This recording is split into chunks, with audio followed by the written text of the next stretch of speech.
구조개혁의 방치라. 대한민국 끝났다. 이 말이 여러분 사실일까요? 저는 사실일 가능성이 굉장히 높아지고 있다고 생각을 합니다. 제가 대한민국 끝났다는 표현을 지금 벌써 3~4번째 쓰고 있습니다. 그만큼 대한민국의 미래가 어둡다는 거예요. 굉장히 어둡다는 겁니다. 실질적으로 한번 보실래요? 얼마나 어두운지. 일단 이 지표를 먼저 한번 보시죠. 2023년입니다. 작년이요. 미국의 경제 성장률입니다. 플러스 2.5%예요. 미국과 같이 그 큰 경제가 2.5%를 성장했다는 겁니다. 대단하지 않나요? 이것은요, 시장의 어느 누구도 말입니다. 다 놀라고 있습니다. 2.5% 성장이 이게 만만치 않습니다. 미국이라는 경제 덩어리를 생각을 하면 굉장히 어려운 수치입니다. 실질적으로도 한번 보실래요? 추세선입니다. 과거부터. 2011년에 미국의 경제 성장률은 1.5%였습니다. 2013년에 1.3%, 1.8%였고요. 이것이 말입니다. 조금 성장을 하더라도 2020년에는 마이너스 2.8%까지 떨어졌거든요. 그리고 2021년에 5.9%, 1984년에 7.2% 성장한 이래 37년 만에 최고치를 성장을 했습니다. 그리고 2022년에는 1.9% 성장을 했고요. 작년에는요 2.5%입니다. 야, 이거 장난 아니죠? 그런데 여기에서 이제 우리가 봐야 될 게 대한민국은 어떻게 성장했나요? 2023년 1.4% 성장했습니다. 이게 코로나 때는 마이너스 0.7%였고요. 2021년에는 4.3%였습니다. 그런데 작년에 1.4% 성장했다는 것은 미국의 2.5% 성장보다는 엄청나게 떨어진 수치죠. 저는 이것이 말입니다. 대한민국의 엄청난 위기라고 생각을 합니다. 미국과 같은 거대 경제 규모도 2.5%를 성장하는데 대한민국은 1.4%밖에 성장 못했다는 것은요, 어떻게 생각하면 굉장한 충격이다. 저는 그렇게 생각합니다. 더더구나 더 놀라운 것은요, 일본의 성장률보다도 뒤처집니다. 지금 일본은요 2023년 전망치가 1.6% 성장입니다. 우리는 1.4%면 일본에 비해서도 뒤처진다는 이야기잖아요. 일본에 비해서도. 이렇게 생각을 하면요, 결국 거대 경제 미국의 성장률에서 뒤지고요, 또 소규모 경제지만 탄탄한 실질 성장률이 강한 일본의 성장률보다 뒤진다는 뜻이에요. 그러면 대한민국의 1.4% 성장은 미래가 있는 걸까요? 저는 그게 굉장히 충격적이라고 생각을 합니다. 과거에는 좋았거든요. 우리가 1999년에 IMF 때는 11.5%까지 성장을 하고요. 2000년에도 9.1% 성장하고요. 2010년에 6.8% 난리도 아니었습니다. 그런데 그런 성장에 대한 저력이 없다는 뜻이에요. 저는 그래서 대한민국이 끝났다 이렇게 저는 이야기하고 있습니다. 어떻게 생각하면 울부짖는다 이 표현이 맞을 거예요. 대한민국이 내 조국인데 조국을 끝났다가 이야기할 정도면 얼마나 저도 힘들겠습니까? 그런데 그 힘들어도 지금 이야기하지 않으면 대한민국은 진짜 끝납니다. 실제로도 그렇습니다. 과거의 어떤 영광은 다시 오지 않습니다. 당장 말입니다. 최근에 한번 볼까요? 최근에. 과거는 우리가 좋았으니까요. 최근에 보면요, 여러분 보시는 것처럼 이게 난리가 아닙니다. 아니 성장률 자체를 보면 말입니다. 예, 지금 기본적으로 제가 생각을 해서는 그렇습니다. 이게 우리가 미국은 기준금리가 5.5%, 우리는 기준금리가 3.5%입니다. 그러면 미국은 기준금리가 워낙 높기 때문에 이자에 대한 부담도 크겠죠. 이자에 대한 부담이라는 것이 결국은요 소비를 위축시키고 기업 활동을 위축시키고 결국은 경제가 악순환으로 돌아가는 게 정상입니다. 그런데 지금 미국 경제는 악순환이 아니라 선순환도 골디락스라고 이야기할 정도의 선순환입니다. 그런데 우리는 어떻습니까? 우리는 악순환의 고리를 탄 것 같은 느낌이 있거든요. 소비는 소비대로 위축이 되고 있고요. 기업은 기업대로 어려워서 구조조정을 단행을 하고요. 예, 그만큼 말입니다. 앞으로 치고 나가야 되는데 치고 나가지 못한다는 뜻입니다. 그만큼 기준금리가 낮은데도 불구하고 말입니다. 대한민국의 성장률은 지금 뚝뚝 떨어진다. 이것이 말입니다. 대한민국의 미래가 없다. 미래가 희망이 없다. 이렇게 이야기할 수 있는 지표입니다. 실질적으로 골드만삭스 보고서를 보면요. 한미 경제 성장률 충격적입니다. 2030년에서 2079년까지요. 미국의 성장률은 1.2%에서 1.7% 성장을 한다고 하는데 대한민국은요. 2030년에서 2039년까지는 1.4%를 성장을 합니다. 그러나 2040년에서 2059년 0.8%, 2050년에서 2059년 0.3%, 2060년 이후에는 역성장을 한다고 합니다. 2060년 이후에는. 이 정도면 여러분 대한민국이 끝났다 표현을 써도 이게 당연한 거 아닌가요? 저는 그렇게 보입니다. 당연하잖아요. 지금 골드만삭스라고 그러면 여러분도 아시는 것처럼 글로벌 투자은행입니다. 이런 투자은행들이 분석한 보고서가 결국은 2060년 가면 마이너스 성장을 한다는 뜻인데 마이너스 성장을 하는 대한민국이 이제는 미래가 불투명하다 이렇게 생각할 수밖에 없지요. 사실 말입니다. 여러분 이렇게까지 최악이 되는 데는요. 잠재 성장률이 엉망이 됐기 때문입니다. 보시는 것처럼 미국은 2016년에서 2024년까지 잠재 성장률이 2.02%에서 1.97%까지 유지했습니다. 대한민국은 2016년에 2.84%가 2021년에 2%까지 급전직하했습니다. 기본적으로 출생률이 지금 0.78까지 내려갔잖아요. 최악입니다. 앞으로 경제활동 인구가 급격하게 줄어든다는 뜻이잖아요. 잠재 성장률이라는 게 노동 굉장히 중요하거든요. 그런데 이 노동을 할 수 있는 인력이 부족하다는 것 이것은 잠재 성장률을 떨어뜨릴 수 있는 요인이잖아요. 아무리 외국인들을 계속 갖다 데리고 온다고 하더라도요. 이게 성장률에는 한계가 있습니다. 여기에다 자본은 괜찮습니다. 아직까지는 외국인 투자도 이루어지고요. 대기업들의 자금도 어느 정도 있습니다. 여기에다 세 번째가 총요소 생산성인데 이 총요소 생산성이 문제입니다. 노사가 다 문제예요.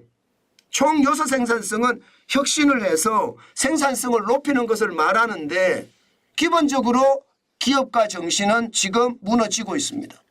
사업해서 대한민국에서 돈 벌지 못한다는 생각 지금 국민들이 하고 있습니다.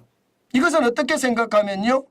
구조적 개혁을 방치하기 때문에 지금 이런 문제가 생긴다. 저는 그렇게 생각합니다. 게다가 노동도 말입니다. 마찬가지거든요.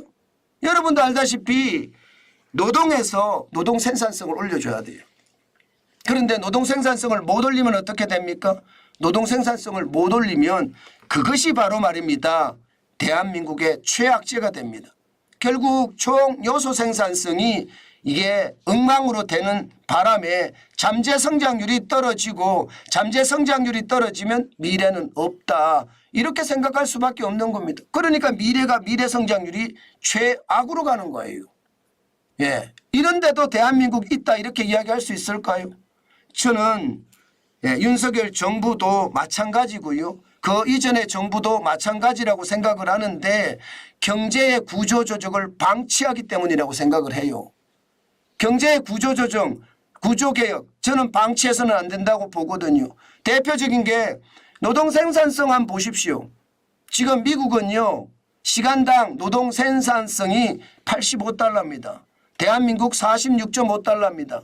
G7 평균이 74.2달러인데 대한민국은 46.5달러로 터무니없이 적습니다. 우리가 경쟁국이라고 이야기하는 많은 나라들이 있죠. 선진국이라고 이야기하는 나라들 독일은 81.2달러고요. 프랑스는 80.9달러, 영국도 69.1달러입니다. 이탈리아 66.3달러, 캐나다 63.1달러입니다. 일본도 49.1달러입니다. 우리 46.5달러입니다. 이렇게 해놓고 말입니다. 왜 구조개혁을 하지 않는 건가요? 저는 지금 구조개혁을 하지 않으니까 이게 대한민국이 끝났다 표현이 저는 맞다고 생각을 하는 겁니다. 그 정도로 상황 자체가 굉장히 저는 어렵게 봐요. 진짜 어렵게 봅니다. 이대로라면 대한민국의 상황은 점점 어려워지겠다. 제가 말씀을 드리잖아요. 게다가 주 52시간제 급격하게 도입을 해서 지금 시장을 다 망치고 있다. 저는 그렇게 생각하거든요. 주 68시간 일을 주 52시간으로 16시간을 단축을 시켰는데 기업의 생산성이 좋아진다 그러면 그거야말로 이상한 거죠. 예, 우렁각시가 있어서 와서 누가 생산해 주면 모르겠지만 그럴 일이 없잖아요. 그렇게 생각을 하면 지금 주 52시간제 개혁도 시급하다. 최저임금도 마찬가지입니다. 자영업자나 중소기업의 이야기 들어보면 인건비 무서워서 사람 고용 못한다예요.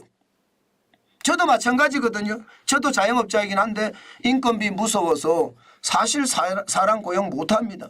그렇게 생각을 하면 충격적입니다. 구조개혁이 굉장히 필수적인데 구조개혁을 하지 않고 있다는 것은 결국 나라의 미래를 더 어둡게 만든다. 국가 지도자들이 방치하고 있어서 나라가 진짜 힘들어질 수 있다. 그런 뜻도 됩니다. 제가 오죽했으면 대한민국 끝났다 이런 표현을 썼겠습니까? 여기에다가 말입니다. 지금 당장도 문제가 있어요. 예를 들어서 무기 수출을 우리가 폴란드에 30조 이상을 했잖아요. 그런데 국회는 방치하고 있습니다. 예, 한국 수출입은행법을 개정을 해야지 1차 수출이 끝나고 2차 수출로 되는데 여야 모두 말입니다. 법안은 제출해놨지만 이게 관심이 없어요. 예, 선거에만 관심이 있지 30조 수출을 하는데 지금 예, 국회에서 법만 통과를 하면 2차 계약도 되면서 우리는 수출을 굉장히 많이 할 수 있어요. 그런데 방치하잖아요. 스스로 말입니다. 스스로 눈을 찌르고 있어요. 스스로 눈을 찌르고 있으니 이 나라 미래가 좋아질 리가 있겠습니까 여러분? 아무리 좋아진다고 하더라도요. 국가 지도자들이 저 모양이어서는요. 절대로 좋아질 수가 없습니다. 그들은요. 국가 지도자가 아니라 어쩌면 한국 수출입은행법만 보자면 XXXX입니다. 저는 그렇게 생각합니다. 그런데 문제는 이거 하나만이 아니잖아요. 지금 중대재해기업처벌법만 하더라도 예, 5인 이상 사업자들 다 감옥행한다. 뭐 이런 이야기가 나올 정도예요. 이게 여러분 안전사고라는 게 안 나는 게 좋겠죠. 당연히 안 나는 게 좋습니다. 그러나 안전사고가 안 날 수가 없습니다. 부주의, 약간의 부주의는 안전사고를 유발을 하거든요. 만약에 안전사고가 나서 문제가 생겼다 이러면요. 제가 봐서는 5인 이상 사업장 뭐 마트든 식당이든 빵집이든 카페든 찜질방이든 아니면 소규모 공사장이든 저는 망할 수도 있다고 생각해요. 게다가 더 심각한 거 한번 보실래요? 여기 보면 질병에 걸릴 경우라는 게 있잖아요. 질병에 걸릴 경우. 예를 들어서 말입니다. 식당에서 주방을 보고 있었다. 그러면 그 가스 때문에 폐에 문제가 있을 수 있다고 하거든요. 예, 만약에 이걸 걸고 넘어지면 어떻게 됩니까? 걸고 넘어지면 여추가 없습니다. 사업주가 집니다. 우리나라는 사업주가 그만큼 약자 중에 약자거든요. 그래서 최악이 벌어질 수도 있다는 거예요. 그럼 어떤 최악이 벌어지느냐. 많은 중소기업, 여기다가 식당, 마트, 아니면 빵집, 아니면 카페, 찜질방, 소규모 사업장 전부 내본다는 거예요. 5인 미만으로 4인까지만 하겠다는 거예요. 내가 사업하다가 감옥 갈 일 없지 않느냐. 5인으로 가다가 이게 문제가 생기면 최악이 되지 않겠느냐. 지금 이렇게 생각할 정도입니다. 이 미래가 있습니까? 우리나라의 핵심 역량은 기업이에요. 그런데 핵심 역량을 가진 기업에게 이렇게 어마어마한 과도한 법을 적용을 한다면 누가 사업하겠습니까? 저는 이것이 진짜 충격적이라고 생각을 하고요. 여기에다가 말입니다. 지금 부동산 PF 대출은 시시각각으로 시장의 위협으로 다가오고 있습니다. 여기에 대한 구조개혁 지금 안 하고 있어요. 말로는 한다 이렇게 이야기하지만 지금 사실 구조개혁이 제대로 일어나지 않고 있습니다.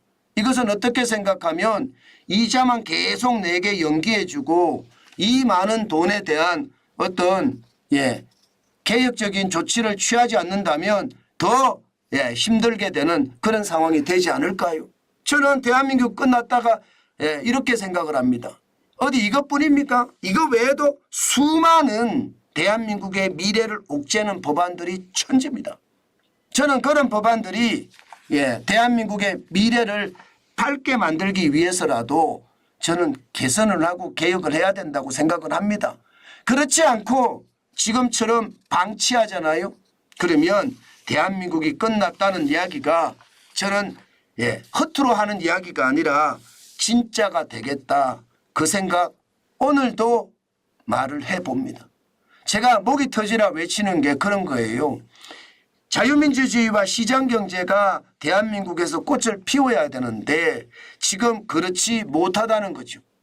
그것이 결국은요. 대한민국의 미래가 지금 참담한 어떤 상황으로 갈 수도 있다는 걸 생각을 하면 진짜 구슬프고 또 구슬픕니다. 아마 좋아지는 날이 오겠지 이렇게 생각할 수도 있겠지만요.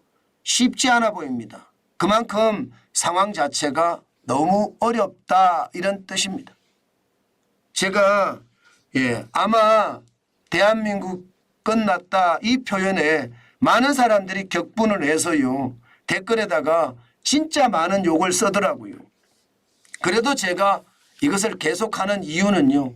지금 경제적으로 보면 대한민국이 진짜 끝났다 그런 생각이 들기 때문입니다. 그만큼 최악이라는 이야기고요. 지표도 최악을 가리키고 있다는 이야기입니다. 지금은 그 어느 때보다 구조개혁을 서둘러야 합니다. 총선 후로 미뤄놨지만 총선 전에 이 구조가 깨질 수도 있다는 것 다시 한번 생각해야 된다. 그 말씀 강조해 봅니다.